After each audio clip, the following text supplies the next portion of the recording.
গঙ্গা, ব্রহ্মপুত্র, মেঘনা নদীর অবিরাম প্রবাহে বঙ্গোপসাগরের কোলে সৃষ্টি হয়েছে সুন্দরবন।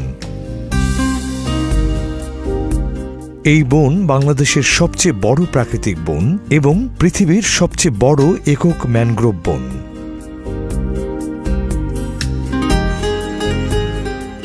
সুন্দরবন বাংলাদেশের প্রায় ৬,০১৭ বর্গ কিলোমিটার জুড়ে বিস্তৃত। এখানে রয়েছে জীববৈচিত্র্যের এক বিশাল সমাহার।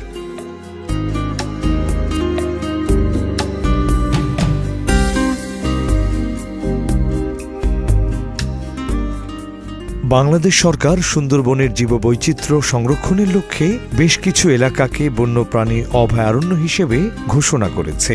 এই অভয়ারণ্যগুলো ছড়িয়ে আছে সুন্দরবনের বিভিন্ন অঞ্চল জুড়ে।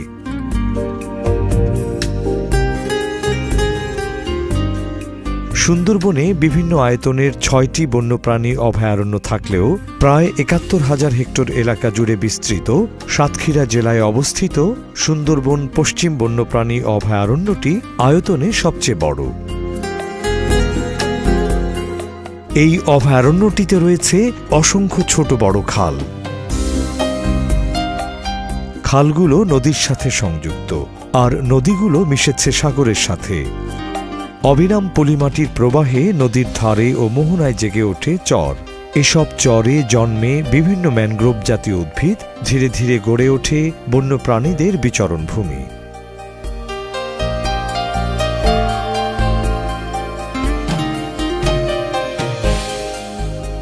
সুন্দরবনে প্রাধান্য বিস্তারকারী উদ্ভিদ সুন্দরী। এছাড়া গেওয়া, বাইন, ধুন্দুল, পশুর, কেওড়া, কাঁকড়া, হেঁতাল, গোলপাতা সহ বিভিন্ন প্রজাতির উদ্ভিদ দেখা যায়।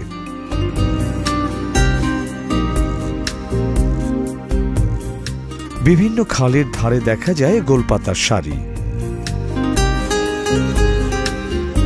এর সজ্জাবিন্যাস সুন্দরবনে এক অনাবিল সৌন্দর্যের সৃষ্টি করে। এছাড়া প্রচুর পরিমাণে বিরুৎ, গুল্ম ও লতা জাতীয় উদ্ভিদও জন্মে।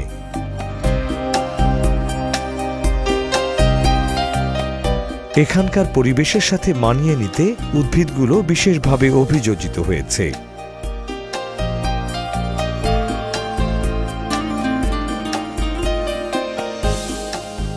শ্বাসমূল অন্যতম একটি অভিযোজন। এগুলো মাটি থেকে বের হয় এবং দেখতে সাধারণত শক্ত ও চোখা হয়ে থাকে।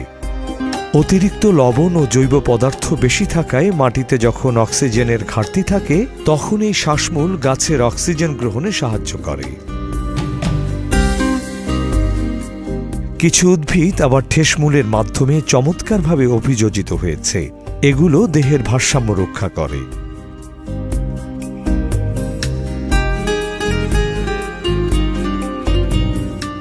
জরায়ুজ অঙ্কুরোদ্গম এখানকার উদ্ভিদের অন্যতম অভিযোজন। গাছে থাকা অবস্থাতেই এগুলোর অঙ্কুরোদ্গম শুরু হয় এবং বীজের ভ্রূণমূলটি লম্বা হয়ে ঝুলতে থাকে।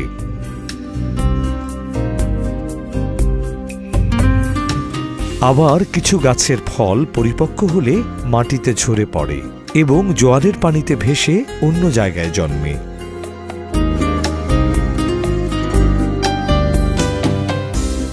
এভাবে অভিযোজনের মাধ্যমেই সুন্দরবনের এই সবুজায়ন।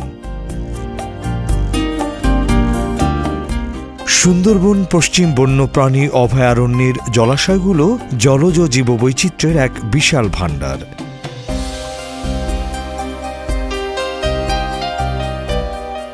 নদী ও খালগুলোতে বিচরণ করে বিভিন্ন প্রজাতির মাছ।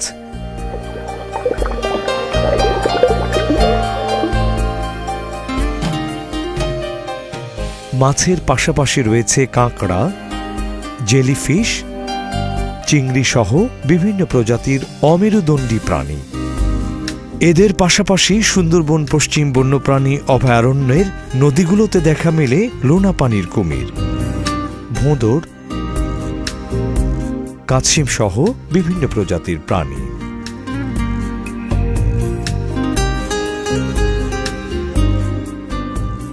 সুন্দরবন শুশুকের অন্যতম আবাসস্থল। বিশ্বব্যাপী বিপন্ন প্রজাতির শুশুকের দেখা মেলে এই অভয়ারণ্যতে।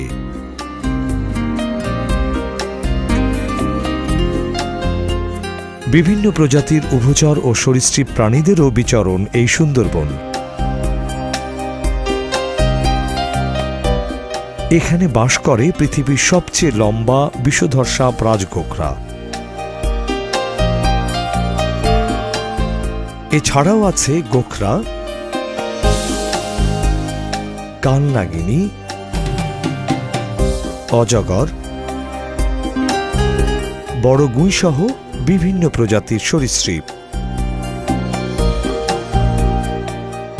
সুন্দরবনের পশ্চিম বন্যপ্রাণী অভয়ারণ্য পাখিদের অন্যতম বিচরণ ক্ষেত্র। এই ভিন্নধর্মী প্রতিবেশে অভিযোজিত হয়েছে বহু প্রজাতির পাখি।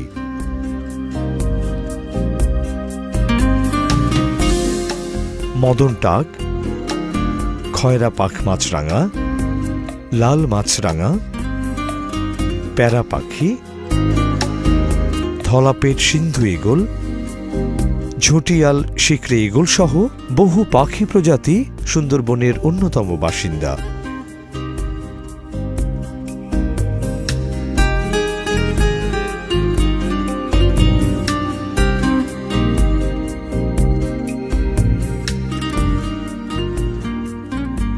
এদেরকে সুন্দরবনের বাইরে খুব একটা দেখা যায় না। জিরিয়া, জৌরালি, গুলিন্দার মতো জলচর পাখিরা ভাটার সময় কাদা মাটিতে বিচরণ করতেই পছন্দ করে।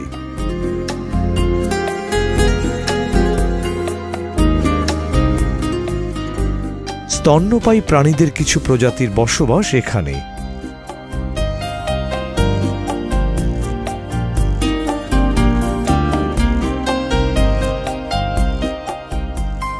পৃথিবী বিখ্যাত বেঙ্গল টাইগারের অন্যতম আবাসস্থল এই সুন্দরবন। এছাড়া চিত্রা হরিণ, সজারু, লাল বানর ও বন্য শূকর সহ বিভিন্ন প্রজাতির স্তন্যপায়ী প্রাণীর দেখা মেলে।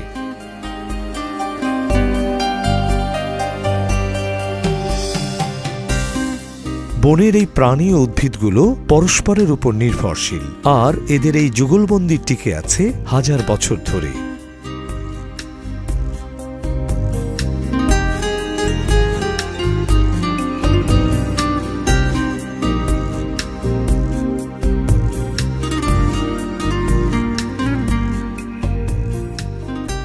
এখানে বন্যপ্রাণীদের স্বাভাবিক জীবন নিশ্চিত করার জন্য বেশ কিছু আইন প্রচলিত আছে, যার কারণে বনের অন্যান্য জায়গাগুলো থেকে এখানে বন্যপ্রাণীরা কিছুটা নিরাপদ।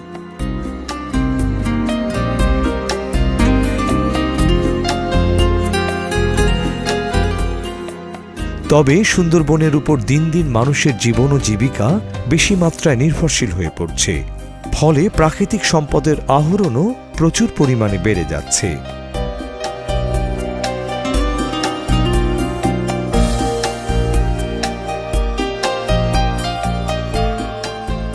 এই অবস্থা থেকে পরিত্রাণের জন্য প্রয়োজন বিকল্প আয়ের ব্যবস্থা, ফলপ্রসূ গবেষণা এবং স্থানীয় জনগণের স্বতঃস্ফূর্ত সংরক্ষণ কার্যক্রম।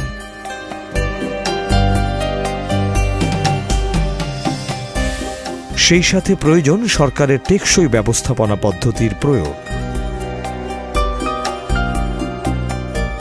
তবেই সগৌরবে টিকে থাকবে আমাদের বিশ্ব ঐতিহ্য সুন্দরবন।